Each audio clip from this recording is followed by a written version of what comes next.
আজকে আপনাদের মাঝে যে গুরুত্বপূর্ণ একটি বিষয় নিয়ে আলোচনা করব তা হলো খাদ্যখানা কতটা ভেজাল, আমাদের রোগের মূল কারণগুলো কি কি তার সম্পর্কে আজকে আপনাদের মাঝে তুলে ধরব। ভিডিওটি আশা করি অনেক বড় হতে পারে, তাই স্কিপ না করে সম্পূর্ণ মনোযোগ দিয়ে যদি আপনারা দেখতে পারেন তাহলে অনেক কিছু বোঝার আছে এবং শিখার আছে। সুপ্রিয় দর্শক, আমাদের সকালবেলা ঘুম থেকে ওঠার থেকে শুরু করে ঘুম আসা পর্যন্ত যে সকল খাবারগুলো খাই, যেমন ভাত, গম থেকে আটা বা রুটি, তরকারি বা সবজি যেমন লাউ, মিষ্টি কুমড়া, কপি এবং কালো বেগুন, টমেটো, পুঁই শাক ইত্যাদি। এই যে ভেষজ সবজিগুলো, পাশাপাশি আছে কিছু ফল মূল ইত্যাদি। এগুলো সবই সম্পূর্ণ ভেষজ গাছগাছড়ার মাধ্যমেই আল্লাহ পাকের সৃষ্টি। একটা জিনিস চিন্তা করে দেখেন, সকালবেলা ঘুম থেকে ওঠার পর থেকে শুরু করে ঘুম আসার আগ পর্যন্ত আমরা যা কিছু খাই সম্পূর্ণ গাছের সাথে গভীর সম্পর্ক। আর এই গাছকে আমরা অনেকেই অবহেলা করি। তাই একটা জিনিস আপনাদের মাথায় রাখা উচিত, এই পথের ধারে অবহেলায় বেড়ে ওঠা গাছটি আপনার মূল্যবান জীবন বাঁচাতে পারে। হয়তোবা আপনি এটা সম্পর্কে জানা নাই, কিন্তু আরেকজনের জানা আছে, তার জন্য এটা ঔষধ, আর না জানা থাকার কারণে ওইটা আপনার জন্য রান্নার খড়ি। সুপ্রিয় দর্শক, আমার আজকের মূল আলোচনার বিষয় হলো রোগ ব্যাধি হওয়ার বেশিরভাগ কারণ আমাদের খাদ্য নিয়ন্ত্রণ, খাদ্য ভেজাল, এইগুলোই মূল কারণ। খাদ্য নিয়ন্ত্রণ, আমরা প্রচুর পরিমাণ খাবার খাই। ইসলামিক দৃষ্টিতে যদি তাকাই তাহলে নবীজির একটি সুন্নত আছে, আমাদের খাবারের 3 ভাগের 3টি ভাগ করার পরে 1 ভাগ পানি, 1 ভাগ খাদ্য, 1 ভাগ খালি রাখা খুবই জরুরি। আর চিকিৎসা শাস্ত্র সেম কথাই বলা হয়ে থাকে। কেন? আমরা যখন পরিপূর্ণভাবে পেট ভরে অত্যাধিক পরিমাণে খাবার খাই, খাওয়ার কারণে এই খাবারগুলো লড়াচড়া না করার কারণে হজম শক্তির গোলযোগ হয়, হজম হতে বাধাপ্রাপ্ত হয়।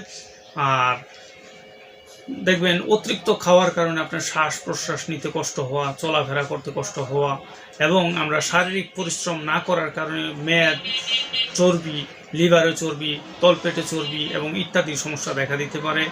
এবং আমরা ফাস্টফুড জাতীয় যে খাবারগুলো খাই, এই ফাস্টফুড জাতীয় খাবারগুলো যেমন বার্গার, পিৎজা বা এই জাতীয় খাদ্যগুলো খাওয়ার কারণে আমাদের রোগ প্রতিরোধ ক্ষমতা আরও কমে যাচ্ছে, এবং পরিশ্রম, শারীরিক যে পরিশ্রম করার দরকার তাও আমরা করছি না। না করার কারণে শরীরে অতিরিক্ত ক্ষতিকর কোলেস্টেরল বা অতিরিক্ত রস কষ এগুলো শরীরে জমে এমন রোগের সৃষ্টি হচ্ছে যা কিনা আমরা ঔষধের মাধ্যমেও নিয়ন্ত্রণ রাখা খুবই কষ্টকর হয়ে যাচ্ছে। এখন বর্তমানে এমন একটা পরিস্থিতি হয়েছে যে একটা মানুষও ঔষধ ছাড়া চলতে পারে না, 1 মিনিটও চলতে পারে না, এমন অবস্থা হয়ে গেছে। হাতে গোনা কয়েকটি রোগ যেমন ডায়াবেটিস, হাই প্রেশার, হার্টের রোগ বা স্ট্রোক, ডিপ্রেশন। এই যে ডিপ্রেশন কিন্তু একসময় ছিল না, এখন প্রত্যেকটা মানুষের মধ্যে ডিপ্রেশন সমস্যা পাওয়া যাচ্ছে। এটা মূল কারণ খাদ্য ভেজাল।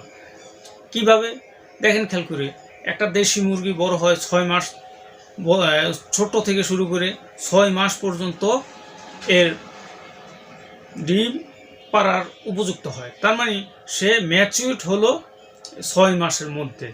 আর একটি ব্রয়লার মুরগি আপনার 25 দিনে 30 দিনে 2 থেকে 2.5 কেজি হয়ে যায়। এটা কি এমনি? এর মধ্যে এমন কিছু রাসায়নিক উপাদান বা এমন কিছু ফিট, উচ্চমাত্রার এবং অ্যান্টিবায়োটিক, যেটা এই 1 মাসের মধ্যে এই ব্রয়লার মুরগির দরকার ছিল না, এই অ্যান্টিবায়োটিক খাওয়ার কারণে এই ব্রয়লার মুরগিগুলো ভিতরে এই অ্যান্টিবায়োটিক প্রবেশ করেছে এবং ভ্যাকসিন দিতেছে। ভ্যাকসিনটা দেওয়ার কারণ হলো মুরগিটা যাতে না মরে।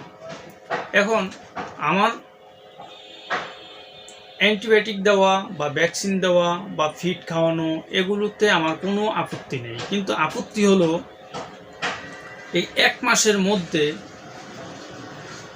এই ভ্যাকসিনের, অ্যান্টিবায়োটিকের, ফিডের অ্যাকশনগুলো বের হতে পারেনি। আর আপনার অ্যান্টিবায়োটিকের নিয়ম 7 দিন কোর্স পুরা করা। এখন আমরা এই ব্রয়লার মুরগিটি বাজার থেকে কিনে এনে 1 বেলা বা 2 বেলা খাওয়ার কারণে আমাদের শরীরে এই অ্যান্টিবায়োটিকটা রেজিস্টার্ড হয়ে গেল। আর অ্যান্টিবায়োটিকের নিয়ম সর্বনিম্ন 7 দিন সেবন করতে হয়।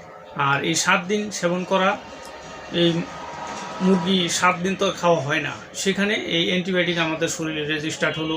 এক এক সময় এক এক ধরনের অ্যান্টিবায়োটিক মুরগিকে খাওয়ানো হচ্ছে, আমাদের শরীরে এক এক ধরনের এক এক অ্যান্টিবায়োটিক রেজিস্টার্ড হচ্ছে। রেজিস্টার্ড হওয়ার কারণে এই অ্যান্টিবায়োটিক আমাদের যখন রোগ ব্যাধি হয়, এই অ্যান্টিবায়োটিক খাওয়ার কারণে আমাদের আর অ্যান্টিবায়োটিকের ধরে না। আর প্রচুর পরিমাণ অ্যান্টিবায়োটিক প্রয়োগের কারণে রোগ প্রতিরোধ ক্ষমতা নষ্ট হয়ে যাচ্ছে এবং একেবারে হাইস্ট জেনারেশন পর্যন্ত আমার মনে হয় বাংলাদেশে চলে গেছে এই অ্যান্টিবায়োটিক। আর বিশেষ করে যখন এই হাই জেনারেশন যেই অ্যান্টিবায়োটিকগুলো, এগুলো যখন আমাদের শরীরে আর কাজ করবে না, তখন মৃত্যু ছাড়া আর কোনো বিকল্প কোনো রাস্তা নেই। সুপ্রিয় দর্শক, এখানেই সীমাবদ্ধ নয়।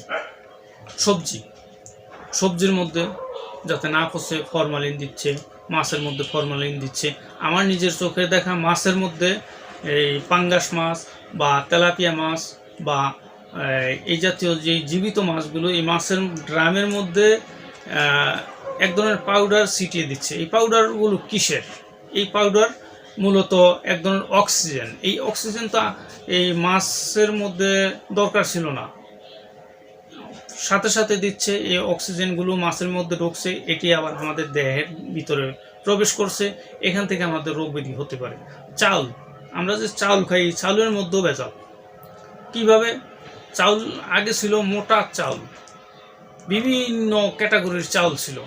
আমাদের দেশে এখন বর্তমানে মিনিকেট নামে চাউল বাজারে পাওয়া যায়, সম্পূর্ণ চিকুন। এই চিকুন এত চাউল আসলো কোত্থেকে? মোটা চাউলের ফেইটা, উপরে চামড়া পলিশ করে আমরা খাচ্ছি, ভিতরের শোভা। আর পুষ্টির যেই সমারোহ, পুষ্টির যেই উপাদান, যেই পাউডারগুলো, এগুলো এখন বর্তমানে মাছের বা ফিড বানিয়ে গরুরে খাওয়ানো হচ্ছে। সুপ্রিয় দর্শক, তাহলে আমাদের শরীর শক্তি পাবো কোথা থেকে? রোগ প্রতিরোধ ক্ষমতা আসবে কোত্থেকে? এবং ঔষধ খেলে রোগ দ্রুত নিরাময় হবে কিভাবে? আমার প্রশ্ন হলো এটা। এবং আমাদের রোগ প্রতিরোধ ক্ষমতা রোগকে আসতে বাধা দিবে কিভাবে? আপনারাই বলুন। তাছাড়া অনেক সময় দেখা যায় গরুকে ইনজেকশন দিচ্ছে স্টেরয়েড। এই স্টেরয়েড দেওয়ার কারণে গরুর ভিতরে এক সময় নির্দিষ্ট একটা সীমাবদ্ধ সময় দেওয়া থাকে, এতদিনের মধ্যে এটা মারা যাবে।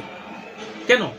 আমরা কি সুস্থ গরু সেবন করতে পারি, খেতে পারি না? তো এই স্টেরয়েড দেওয়ার কারণটা কি? এটার তো কোনো প্রয়োজন ছিল না। আপনারা ন্যাচারালভাবে এটারে প্রস্তুত করেন। বর্তমানে এত খারাপ অবস্থা হয়েছে খাদ্যর মধ্যে, এই খাদ্যে আমাদের লাইফস্টাইল তো উল্টাপাল্টা আছেই।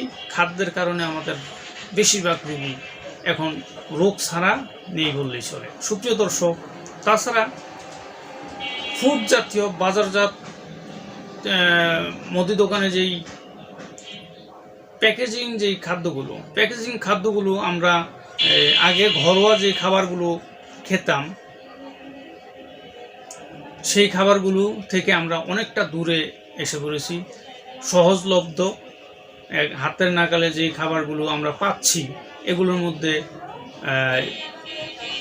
এটার মেয়াদ বাড়ানোর জন্য এক ধরনের উপাদান, কেমিক্যাল প্রয়োগ করা হয়, যাতে 5 দিন, 7 দিন, 10 দিন, 15 দিন বা 1 মাস এটার মেয়াদ বাড়ানো থাকে।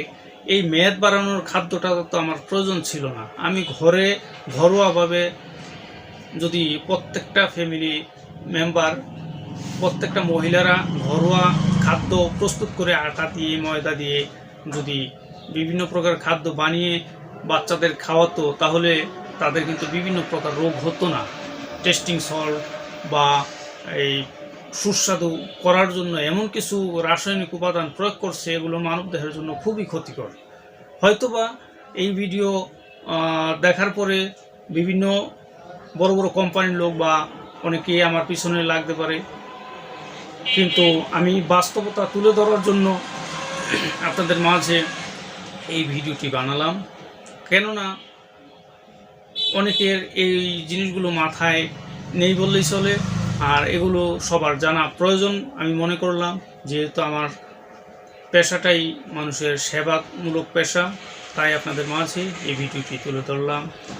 আর বিশেষ করে আমার ভিডিওটি যদি আপনাদের ভালো লাগে লাইক কমেন্ট শেয়ার করবেন এবং সাবস্ক্রাইব করবেন, আমার জন্য দোয়া করবেন। আল্লাহ হাফেজ।